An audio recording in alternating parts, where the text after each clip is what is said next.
As a parent, I chose Montessori because I saw something happening in that classroom that was just magic. Children were working as if it were play, and yet they knew it was work. And I wanted that for my children.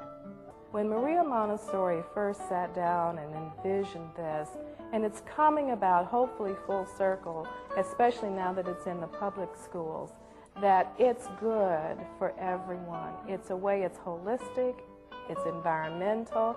It really hits everything that as human beings we would want our world to be. Sometimes I feel that my enthusiasm and respect for the Montessori method is a little unrealistic to some people, but it's really simple. The method works. It just works.